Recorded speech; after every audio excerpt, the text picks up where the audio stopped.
திமுக கூட்டணியில் உறுதியோடு இருப்போம் என்ற முடிவை திருமாவளவன் தான் எடுக்கிறான். திமுக கூட்டணியில் விடுதலை சிறுத்தைகள் கட்சி நீடிப்பதற்குரிய காரணங்களை திருமாவளவன் தான் விளக்குகிறான். அதை பின்பற்றிதான் இயக்கத்தோழர்கள், நம்முடைய சட்டமன்ற உறுப்பினர்கள் 4 பேருமே சட்டமன்றத்தில் பேசினார்கள். அது எனக்கு எப்படி முரண்பாடானதாக இருக்க முடியும்? அது முற்றிலும் தவறான ஒரு கருத்து. அவர்களுக்கு வழங்கப்படவில்லை என்ற ஒரே காரணத்தை வைத்து திமுகவுக்கு அவர்கள் நெருக்கமாக இருந்தார்கள். அதனால்தான் 3 பேருக்கும் பனையூர் பாபு உட்பட வழங்கவில்லை என்று சொன்னார்கள்.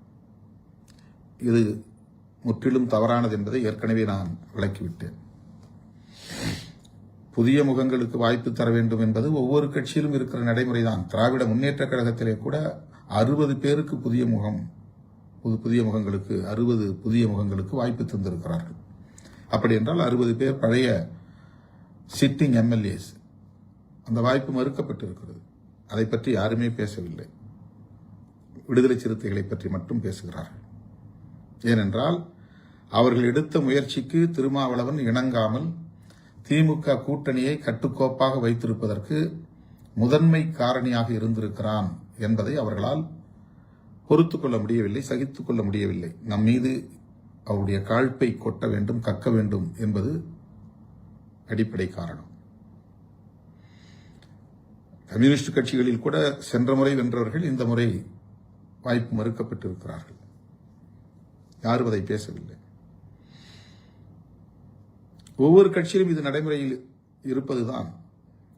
வெற்றி பெற்றவர்களுக்கே திரும்ப திரும்ப தருவது என்பது இயலாத ஒன்று.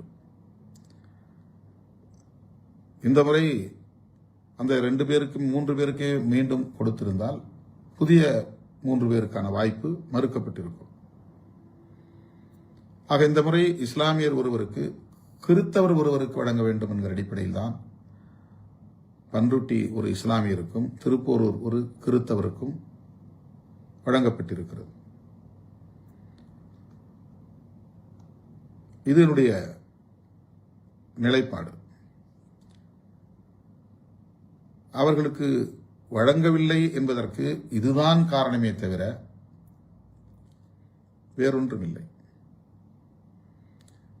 செய்யூர் தொகுதியை பொறுத்தவரையில் மீண்டும் அதை நான் உங்களுக்கு விளக்க கடமைப்பட்டிருக்கிறேன். என்னை நம்பி என்னோடு களத்தில் நிற்கிற நீங்கள் அதில் தெளிவாக இருக்க வேண்டும். எனக்கு எதிராக எவ்வளவோ அவதூறுகளை பலரும் பரப்புகிறார்கள். அதை நான் காதில் போட்டுக் கொள்வதில்லை. ஆனால் நீங்கள் என்னோடு 30-35 ஆண்டுகளாக கைகோர்த்து களத்தில் நிற்கிற என் உயிரின் உயிரான விடுதலை சிறுத்தைகள் தெளிவோடு இருக்க வேண்டும். நான் இந்த தேர்தலில் போட்டியிடுவது என்று எடுத்த முடிவின் காரணமாக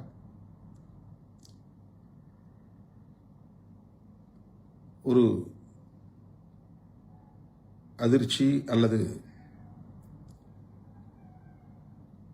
பலருக்கும் வியப்பை தருகிற ஒரு நிலை உருவானது. ஏன், என்ன காரணம்? இவர் எம்பியாக இருக்கிறார். இன்னும் 3 ஆண்டுகள் பதவி காலம் இருக்கிறது. எம்பி பதவியை ராஜினாமா செய்துவிட்டு சட்டமன்ற தேர்தலில் போட்டியிட வேண்டும் என்று ஏன் இவர் முடிவெடுத்தார்? பலரும் தங்களுடைய யூகங்களை எல்லாம் செய்திகளாக்கிக் கொண்டிருந்தார்கள். அதற்குரிய காரணங்களை நான் விளக்கியிருக்கிறேன். நான் தேர்தலில் போட்டியிடப் போகிறேன் என்பது குறித்து முன்கூட்டியே யாரிடத்திலும் நான் விவாதிக்கவில்லை. அதற்கு காரணம், அதிலே எனக்கு ஒரு 2வது கருத்தும் இருந்ததுதான். வேண்டாம் என்கிற 2ஆம் கருத்தும் இருந்தது. போட்டியிட வேண்டும் என்கிற ஒரு கருத்தும் இருந்தது. வேண்டாம் என்கிற ஒரு கருத்தும் இருந்தது.